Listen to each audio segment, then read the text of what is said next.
Chapter 10 of The Darkening Age by Catherine Nixey. To drink from the cup of devils.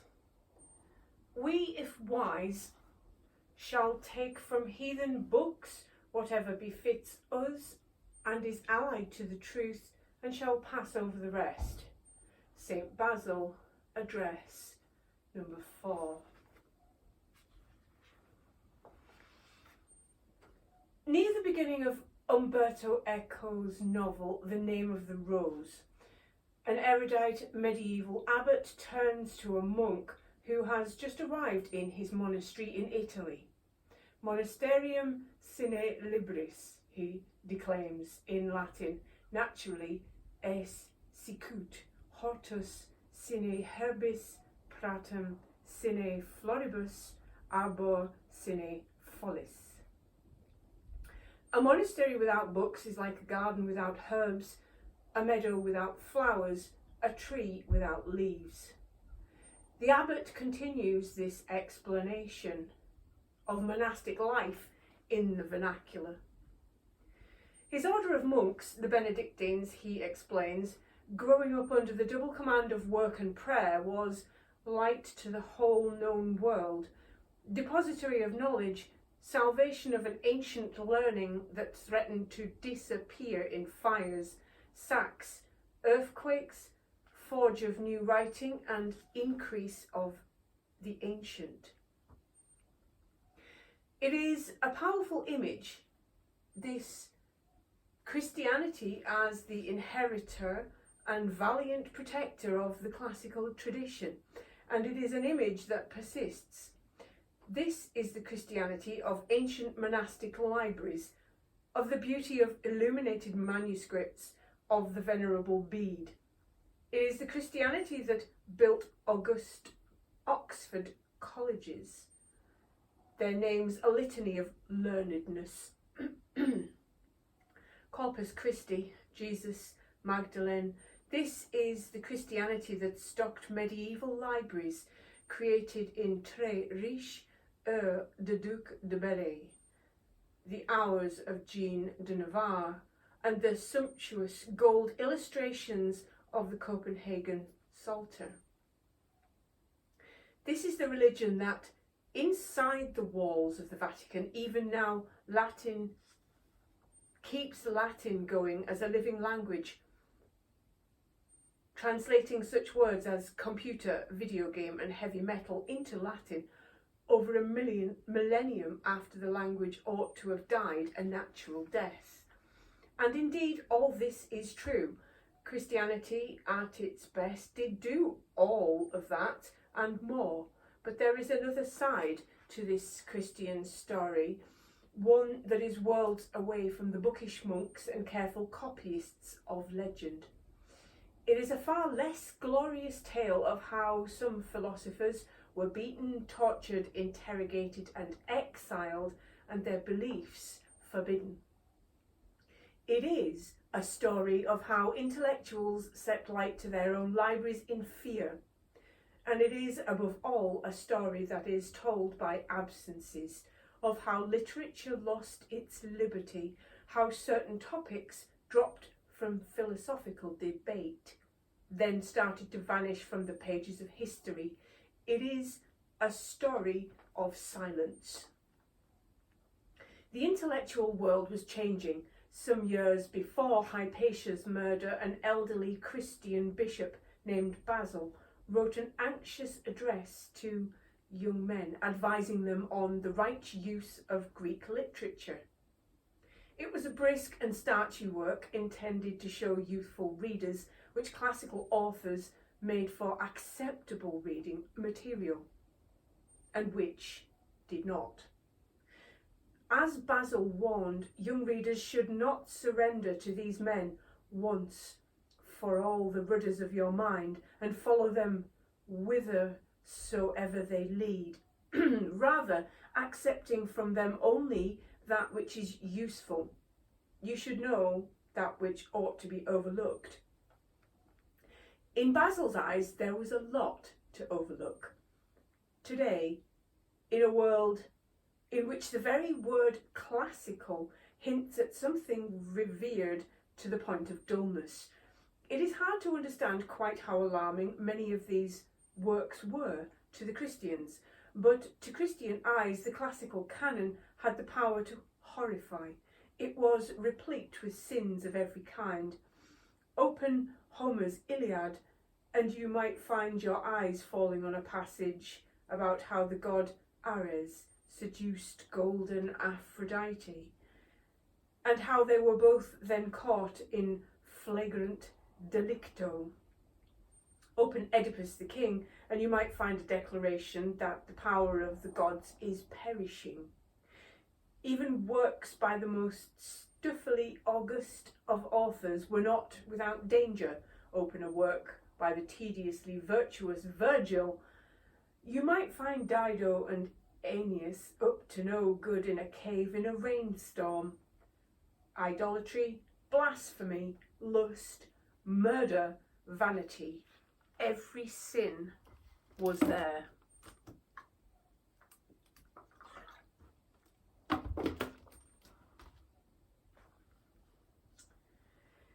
That was what made them so enjoyable, and so the Christians, so damnable. Callow Christians then could not be allowed to make their way through the classical canon unrestrained. It was far too dangerous, lest, as Basil warned, a soul through our love for letters receive some contamination unawares, as men drinking poison with honey. The classical writers should also be ignored, he felt, whenever they wrote too rapturously about the pleasures of great banquets, or when they enjoyed a wanton song. Even to speak such works out loud was to pollute oneself. The famously learned Saint Jerome, himself an inveterate reader, weighed in advisedly against adultery of the tongue. Do not pollute yourself by reading out such words. How could one recite such filth and then go on to read Christian works? How can Horace go with the Psalter, Virgil with the Gospels, Cicero with the Apostle? One should not, he said, warming to an emphatic climax, drink the cup of Christ at the same time as the cup of devils.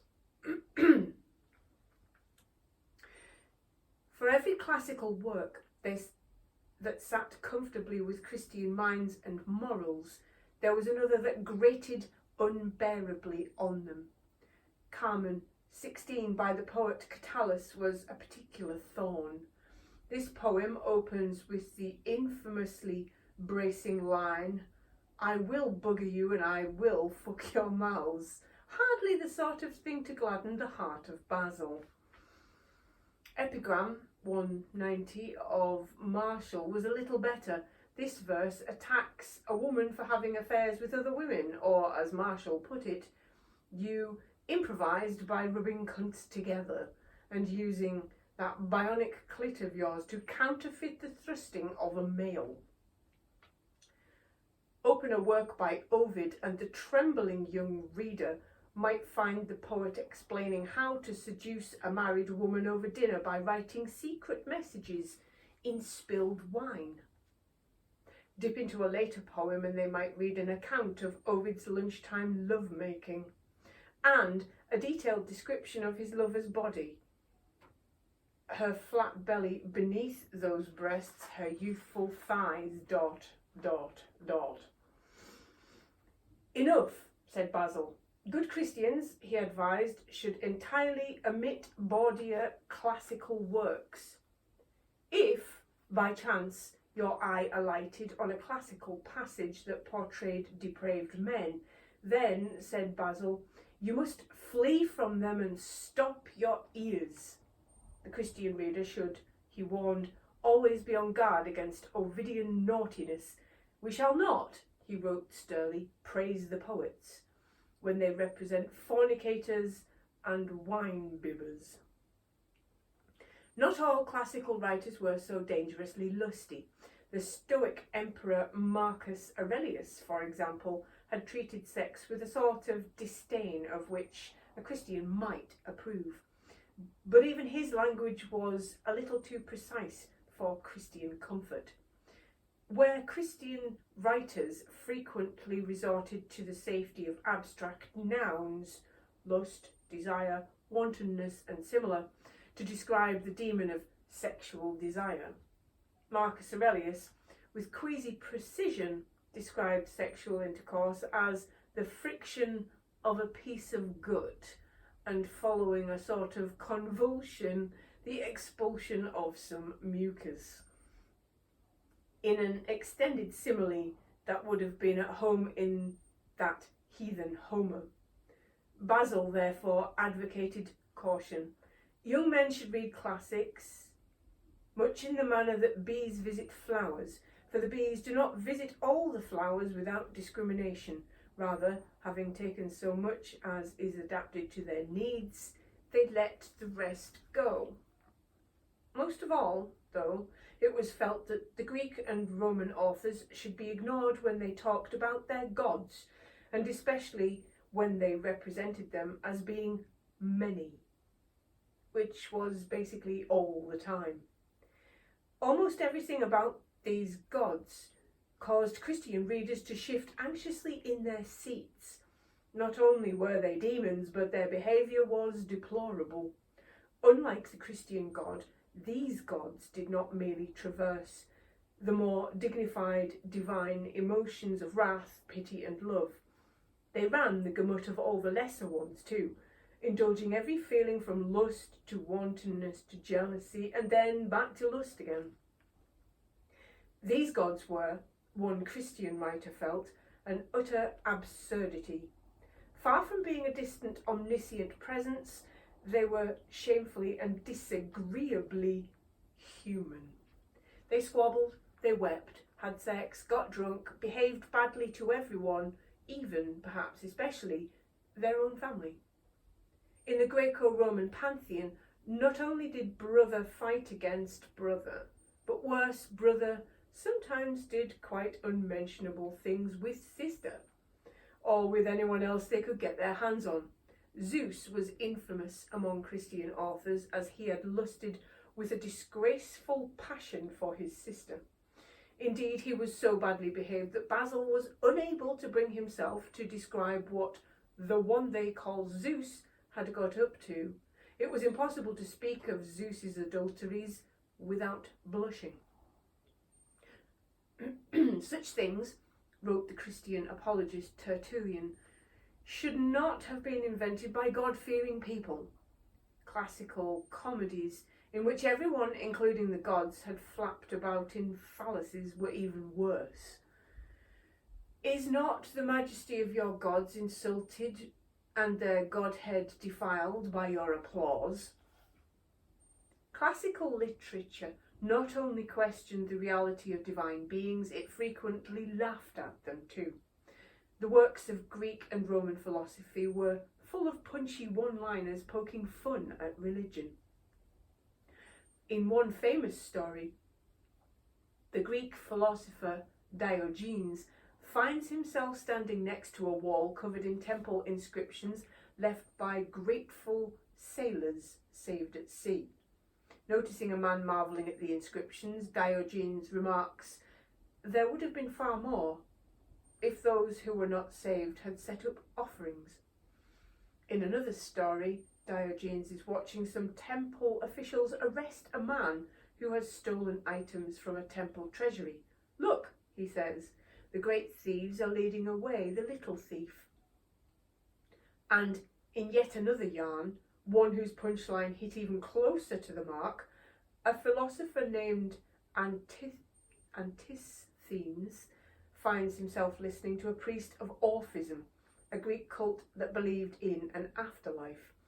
The priest explains at length how initiates to his religion would enjoy great advantages in the afterlife. "Why then," asks Antisthenes bluntly, "don't you die?" Better, Basil wrote, to avoid dangerous works altogether.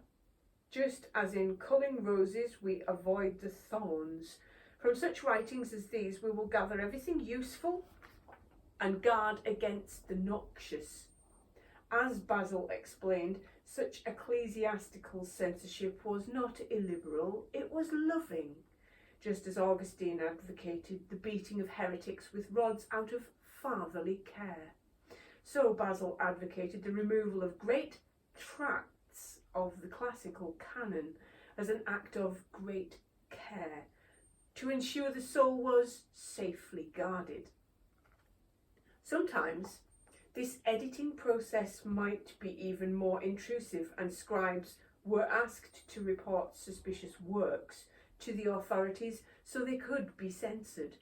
In Alexandria, Cyril conducted house searches to hunt out works by the loathed pagan emperor Julian the Apostate. The influence of Basil's essay on Western education was profound. It was read, reread, and copied fervently for centuries. It will have affected what was read, studied, and crucially what was preserved in schools in Byzantium, and what was not. It was so important that this was, somewhat ironically, one of the first works translated from Greek during the Renaissance. The Jesuits placed it on their international syllabus, the Ratio Studiorum, where it would have an influence on the Jesuit education worldwide. Later generations would present Basil as a liberal intellectual.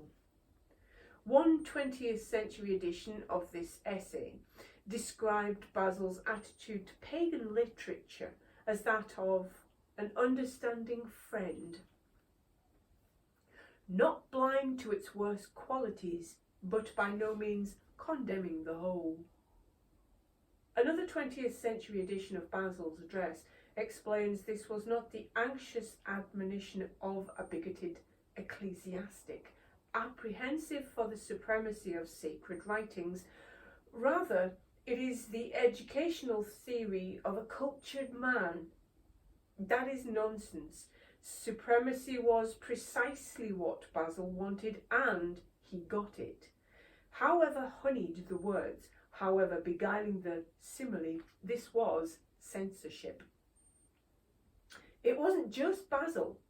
The editing of the classical canon would continue for a millennium and more.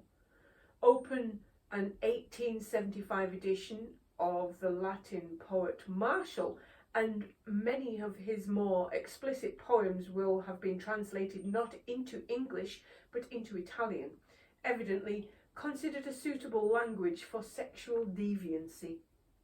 Elsewhere, poems were omitted entirely or glossed in Greek, a language that not only looked erudite and respectable, but that had the benefit of being understood by even fewer people than Latin.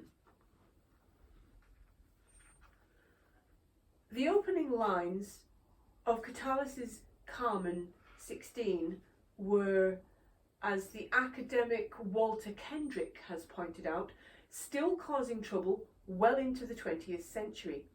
They were left out of a 1904 Cambridge University Press edition of his collected poems altogether, discreetly sparing the reader's blushes, or perhaps their interest. The poem was described as merely a fragment. Open the 1966 Penguin edition and you will find that the first line has equally discreetly been left in the original Latin. Pedicabo et erum abo, it declares, percussively but impenetrably. Carmen 16 would have to wait until almost the end of the 20th century to find a translation that rendered it correctly, through such was the richness of Latin sexual slang that 5 English words were needed for that single Latin verb, irumabo. In this new, ever-watchful Christian era, the tone of what was being written began to change. Polytheist literature had discussed and mocked anything and everything, from the question of whether mankind can have free will in an atomic universe, to the over-credulity of the Christians, to the use of urine to clean one's teeth, a process that was considered effective but revolting. After Christianity, what was seen as worth recording on the pages of parchment changed. Unlike the centuries before Constantine, the centuries afterwards produced no rambunctious satires or lucidly frank love poetry. The giants of 4th and 5th century literature are instead St. Augustine, St. Jerome and St. John Chrysostom. All are Christian, none are easily confused with Catullus. The writings of John Chrysostom provide a rich taste of the tone of this new literature. "Let there be no fornication," he declared in one of his many fiery speeches on the topic of lust. A beautiful woman was, he warned, a terrible snare. A list of other snares that the work of this revered speaker warned against included laughter, banter, dice, horse racing, and the theatre, which could lead to a wide variety of evils, including fornication, intemperance, and every kind of impurity. The index of a collection of his sermons gives a taste of the whole. Under the word fear, one is offered needful to holy men, a chastisement for carelessness, of the Lord true riches, a punishment, awakens conscience, of harm from man ignoble, a good man firm against, without fear of hell, death terrible, of hell profitable, and so on. For 25 references before ending in the nicely conclusive, purifies like a furnace. Look under happiness, and the eager reader would be greeted with rather scant offerings. Here one is merely offered in God alone. This was a new literary world and a newly serious one. The extent to which this new Christian story both displaced and substituted for all others is breathtaking, writes the modern academic Brent D. Shaw. The power of this Christian talk was produced by many things, among them a remorseless hortatory pedagogy, a hectoring moralizing of the individual, and a ceaseless management of the minutiae of everyday life. Above all, it was a form of speech marked by an absence of humour. It was a morose and a deadly serious world. The joke, the humorous kick, the hilarious satires, the funny cut them down to size jibe had vanished, and in the place of humour came fear. Christian congregations found themselves rained on by oratorical fire and brimstone, for their own good, of course. As Chrysostom observed with pleasure, in our churches we hear countless discourses on eternal punishments, rivers of fire, on the venomous worm, on bonds that cannot be burst, on exterior darkness. But however threatening Christian preachers might have found the easy classical talk about sex, abortions, buggery and the clitoris, there was another aspect of classical literature that presented an even more alarming prospect: philosophy. The competing clamour of Greek and Roman philosophical schools provided a panoply of possible beliefs. Classical philosophers had variously argued that there were countless gods, that there was one God, that there were no gods at all, or that you simply couldn't be sure. The philosopher Protagoras had neatly summed up this attitude to divine beings: I cannot know either that they exist or that they do not exist. Even philosophers like Plato, whose writings fitted better with Christian thought, his single form of the good could, with some contortions, be squeezed into a Christian framework, were still threatening. Perhaps even more so, Plato would continue to alarm the church for centuries. In the 11th century, a new clause was inserted into the Lenten liturgy, censuring those who believed in Platonic forms. Anathema on those, it declared, who devoted themselves to Greek studies instead of merely making them a part of their education, adopt the foolish doctrines of the ancients and accept them as truth.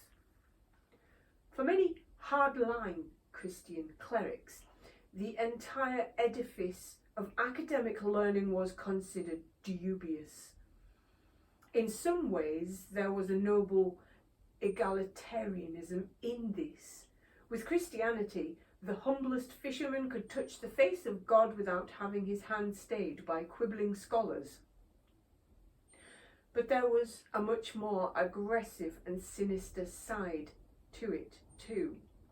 St. Paul had succinctly and influentially said that the wisdom of this world is foolishness with God. This was an attitude that persisted. Later Christians scorned those who tried to be too clever in their interpretation of scriptures. One writer railed furiously at those who put aside the sacred word of God and devoted themselves to geometry. Some of those give all their energies to the study of Euclidean geometry and treat Aristotle with reverent awe. To some of them, Galen is almost an object of worship.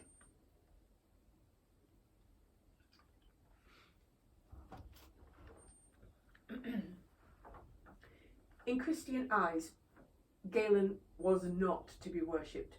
God was. Gnosticism, a highly intellectual 2nd century movement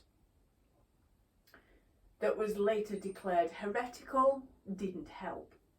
Heretics were intellectual, therefore intellectuals were, if not heretical, then certainly suspect. So ran the syllogism. Intellectual simplicity, or to put a less flattering name on it, ignorance, was widely celebrated. The biography of St. Anthony records with approval that he refused to learn to read and write or join in the silly games of other little children. Education and silly games are here bracketed together. Both are put in opposition to holiness. Instead of this, we learn Anthony burned with the desire for God. That this wasn't quite true, Anthony's letters reveal a much more careful thinker than this implies. Didn't much matter. It appealed to a powerful ideal. No need to read. Give up both books and bread and you will win God's favour. Even intellectuals were susceptible to this pretty picture. It was hearing about how the simple, unlettered Anthony had inspired so many to turn to Christ that led Augustine to start striking himself on the head, tearing his hair and asking, "What is wrong with us?" Ignorance was power. Some Christians, evidently deciding that the project of assimilation was impossible, simply shut their Homer and Plato and never opened them again. One Christian author sold all of his books of literature and philosophy upon conversion. Poverty was a virtue and books were expensive. Besides, the true Christianity had no need of philosophy anymore. They had God. As the Christian orator Tertullian put it, "What indeed has Athens to do with Jerusalem?" he went on. "What concord is there between the academy and the church? Away with all attempts to produce a mottled Christianity of Stoic, Platonic and dialectic composition. We want no inquisition after enjoying the gospel. With our faith we desire no further belief, no need for knowledge. For the philosophy of the Stoics or the Platonists, or indeed anything else, one had faith. That was enough. Out of all this exuberant illiteracy there arose a problem, however. While storming the gates of heaven might be achieved with no education at all, storming the gates of elite villas of Rome required a little more sophistication. Educated Romans and Greeks such as Celsus and Porphyry had long looked at the literature of Christianity with utmost disdain, and writers such as Augustine and Jerome knew it. Part of the problem was the Bible, not only what it said, but the way in which it said it. Today, robed in the glowing English of the King James Version, it is hard to imagine the language of the Bible ever causing problems. In the 4th century, it had no such antique grandeur. The Gospels of the Old Latin Bible were written in a distinctly demotic style, rich in grammatical solecisms, and the sort of words that grated on educated ears. The loss of meaning was negligible, the ancient equivalent of saying serviette rather than napkin. The loss of status was intolerable.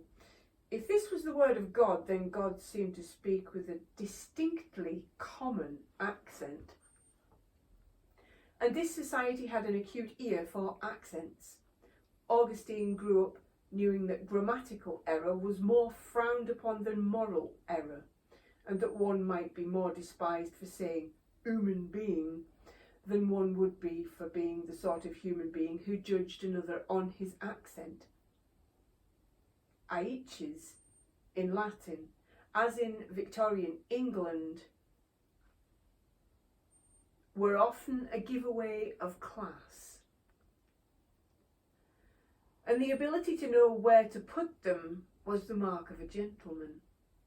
The upper-class Catullus had sneered mercilessly at a man who, anxious to sound more aristocratic than he was, managed to misplace his. In this aspirational world, the language of the Bible was deeply embarrassing. Augustine, well aware of this, launched into a defence of the Bible's register. What did it matter, he asked hotly, if one used the wrong word or the incorrect grammatical case? Everyone understood what was being said anyway, whatever words or cases it was said with. What did it matter when you were beseeching God to pardon your sins, whether the word ignosir, to pardon, should be pronounced with the third syllable long or short? God might pardon such grammatical sins. Roman aristocrats would not. The simplicity of Christian texts repelled many who might otherwise have considered converting, and shamed many who already had. To convert was, in the words of that telling Augustine phrase, to enter the intellectual world, less of a Plato or a Pythagoras than of your concierge. The upper classes simply weren't going to countenance that, and as long as they stood firm against Christianity, then many below them would too. The disdainful elite was, Augustine said, the ramparts of a city that does not believe, a city of denial. Christianity was caught in an impossible situation. Greek and Roman literature was a sump of the sinful and the satanic, so it could not be embraced, but nor could it entirely be ignored either. It was painfully obvious to educated Christians that the intellectual achievements of the insane pagans were vastly superior to their own. For all their declarations on the wickedness of pagan learning, few educated Christians could bring themselves to discard it completely. Augustine, despite disdaining those who cared about correct pronunciation, leaves us in no doubt that he himself knows how to pronounce everything perfectly. In countless passages, both implicitly and explicitly, his knowledge is displayed. He was a Christian, but a Christian with a classical dash, and he deployed his classical knowledge in the service of Christianity. The great biblical scholar Jerome, who described the style of the sections of the Bible as rude and repellent, never freed himself from his love of classical literature and suffered from nightmares in which he was accused of being a Ciceronian, not a Christian. And so, in part from self-interest, in part from actual interest, Christianity started to absorb the literature of the heathens into itself. Cicero soon sat alongside the Psalters after all. Many of those who felt most awkward about their classical learning made best use of it. The Christian writer Tertullian might have disdained classical learning in asking what Athens had to do with Jerusalem, but he did so in a high classical style, with the metonymy of Athens standing in for philosophy, and that prodding rhetorical question. Cicero himself would have approved. Everywhere, Christian intellectuals struggled to fuse together the classical and the Christian. Bishop Ambrose dressed Cicero's Stoic principles in Christian clothes. When Augustine adapted Roman oratory for Christian ends, the philosophical terms of the Greeks, the logos of the Stoics, started to make their way into Christian philosophy. Not all attempts at assimilation were so successful. One poet wrote the Gospel of John in the style of a Homeric epic. Another scholar, during the reign of Julian the Apostate, who forbade anyone who didn't believe in the old gods to teach works such as Homer that contained them, redrafted the entirety of biblical history in 24 books of Homeric hexameter and recast the epistles and the Gospels into the form of Socratic dialogues. Fanciful intellectual genealogies were invented to defend Christianity's favourite philosophers. Long dead thinkers who happened to have any resemblances to Christianity in their writings found themselves adopted as unwitting ancestors in the tradition. The whiff of Christianity hung around Plato? That was because he had visited Egypt, and while there he had perhaps read a copy of the first 5 books of the Bible that Moses had conveniently left behind. He was really one of us. Socrates was a Christian before Christ. Classical scholars had been reading Homer allegorically for centuries. Now better read Christians started to do the same with the Bible, much to the disgust of non-Christian critics who felt this was a cowardly intellectual cheat, as Celsus observed with irritation. The more reasonable Jews and Christians are ashamed of these things and try somehow to allegorize them. Some Christians would remain suspicious of the habit. Another writer raged at those Christians who avail themselves of the arts of unbelievers to smooth over scriptural bumps. Less than 100 years after the first Christian emperor, the intellectual landscape was changing.